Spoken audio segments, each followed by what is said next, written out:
Hello everyone, welcome to another video lecture. My name is Ashwin Joglekar and I am from Resonance PCCP division. So today we are here with the topic the Indian Constitution, that is from your class 8th. So let us begin with this chapter and what is this chapter all about. Now as you can see here, the Indian Constitution, and first of all we will be looking at the introduction part of it. See, a country is governed on the basis of some rules and principles. For every place or every even if you look in societies or if you generally look at any meeting or any places, there should be certain rules and principles that has to be followed by the people, or otherwise there will be a lot of a situation of a chaos or confusion might prevail. So therefore they have to have certain basic rules and principles. These determine the structure of the government. Now as per the constitution, they are helpful in determining the structure. What will be the structure of the government, the powers of the government, its functions, and the rights of the people, and so on. The rules and principles which determine how a country, so you can see here the rules and principles which determine how a country is governed and which give its citizens certain rights form the constitution of the country. Now coming to the next topic, that is again constitution, as well as why should a country have a constitution, why it is so necessary that each and every democratic country should have a particular constitution here. Now there are several reasons why it is good for a country to have a constitution. First, they are talking about is the constitution of a country tells the citizen what kind of society they live in and what values their society upholds. So this is the first thing a constitution tells about or tells its citizens. Now moving on to the second one,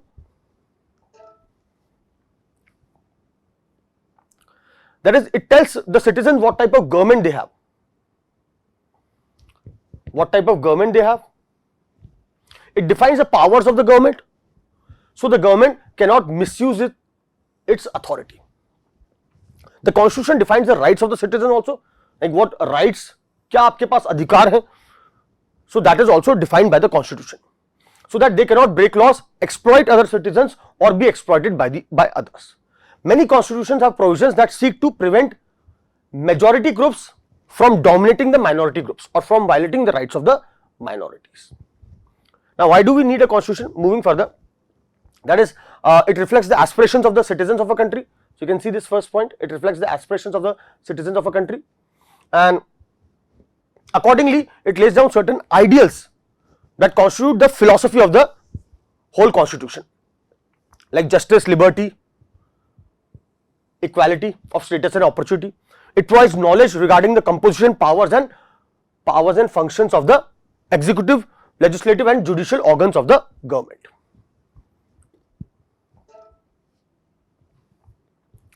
It defines a country's political system, what kind of political system a country has, that is it has a parliamentary or a presidential form of government. It contains safeguards against the misuse of political power by political leaders and those in power. The rights guaranteed by the constitution are a check on the powers and acts of the government. So it maintains a check on the government. The constitution gives the minorities right to preserve their language and culture. Moreover, it also makes some special provisions for the advancement of women, children and backward classes. So it is for the above reasons. So all these 5 points which have been mentioned, that is, we need a constitution. हमें एक constitution की जरूरत है. So constitution has a significant role to play in democratic societies. Now this you can see, Indian National Congress made the demand for a constituent assembly, and then how between December 1946 and November 1949 the Constituent Assembly made or prepared the draft of the constitution.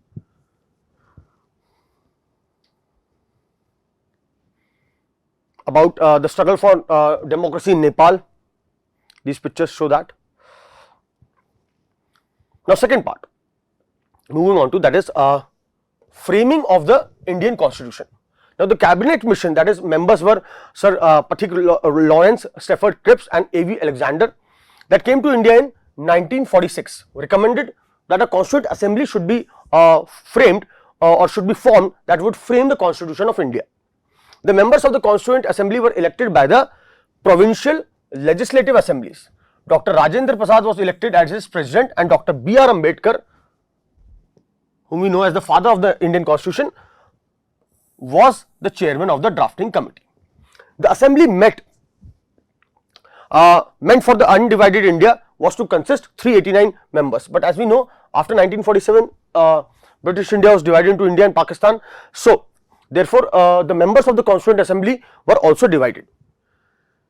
So here is a list of the members of the Constituent Assembly, that is from different parts of India.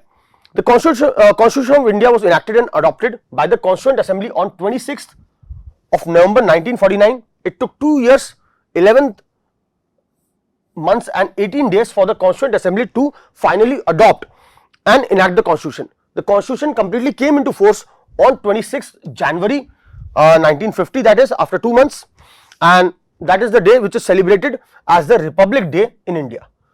And Dr. Rajendra Prasad became the first President of the Indian Union. Moving on to the second part, vision and values of the Indian Constitution. Now, the makers of Constitution of India had the vision of a rapidly progressing India. To realize this vision, they set forth certain values in our Constitution, and these values are stated in the Preamble. Now, Preamble is again the introductory part of the Constitution. So, India's Constitution begins, and we got this from the Constitution of USA. That is, in the Constitution of USA, first time the Preamble was used. So, later on different countries' Constitution started their Constitutions with Preamble. Now, Preamble, as I said, mentioned that it is an introduction, begins with an introduction called the Preamble. States the ideals that the nation should follow. The Preamble reads as follows, that is again, we the people of India having solemnly resolved to constitute India into a sovereign, socialist, secular, democratic republic, and to give to all its citizens justice, liberty, equality, fraternity. And then in our Constituent Assembly, this day of 26 November, do hereby adopt, enact and give ourselves this Constitution, that is the Preamble of the Constitution. Now, here are the different words which we have explained, which are in the Constitution, that is power of the people. That word, we the people, is signified from there, do hereby adopt, enact and give to ourselves this Constitution. Imply that Constitution has been prepared and given by the citizens of the country to themselves. By representatives of the people, the Constitution is the supreme document of our country, and since it draws its authority from the people have the ultimate power. Sovereign means India is a sovereign nation, that is, India is capable of taking its internal as well as external matter decisions. That is, independent has the right to take its own decisions in all internal and external matters. Socialist Indian Constitution upholds the ideal of socialism, which seeks to give everyone equal opportunities to use the country's resources, and in the long run it will help to reduce the gap between the rich and the poor. That is what it aims at. Secular, again, as the term secular means, reflects that all religions are treated equally in India and there is no state religion. So, no religion is considered more important than others. Here, state does not mean the government, it means a sovereign and organized group of people who live within a definite territory, such as a country and administered by one government. So, if we could think of a state as an organization, the government would be its management team. Further moving on, the democratic, the word, that is, people of India participate in governance through representatives elected by the adult population, universal adult franchise, and elections are held because the people can change a government if they are not satisfied with it over the 5 years in India. Elections happen, general elections. Republic means that the head of the state is an elected person for an elected head of the state and not like a monarchy where it is hereditary. Further, justice, framers of our constitution wanted to build a society in which everyone gets justice, that is fair treatment. Our constitution has provided for a fair and equal treatment of all citizens before the law. Constitution also seeks to ensure economic and social justice by reducing inequalities of wealth and social status. To achieve this, Constitution has provisions for giving extra help and facilities to the weaker sections of the society.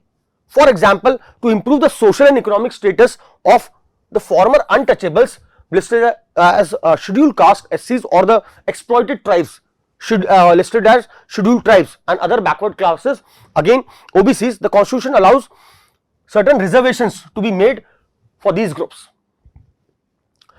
Our Constitution promotes again liberty, that is meaning is freedom here, equality and fraternity. Fraternity is brotherhood, because these are essential for building a just society. That is, the words here are explained.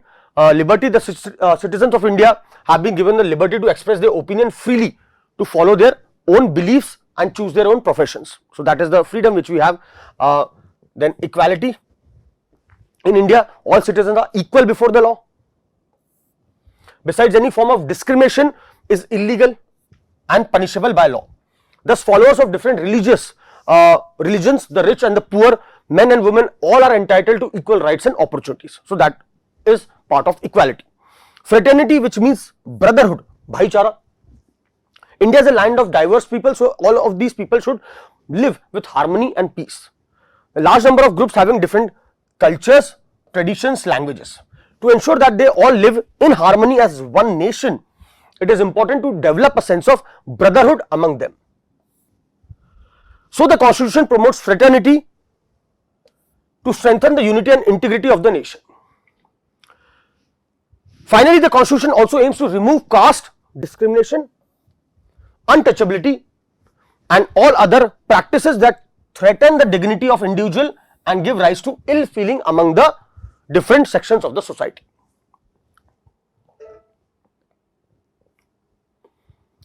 Now, importance of the preamble.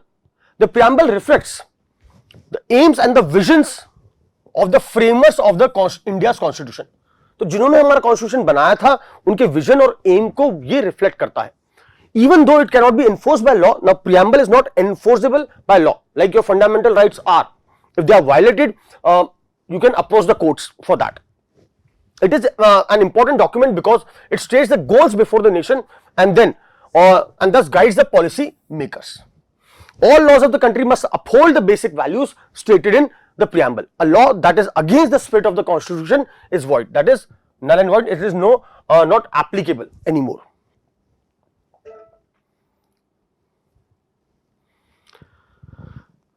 Now, as you the words do you know, that is socialist, secular and unitary and integrity of the nation were added later on in the preamble.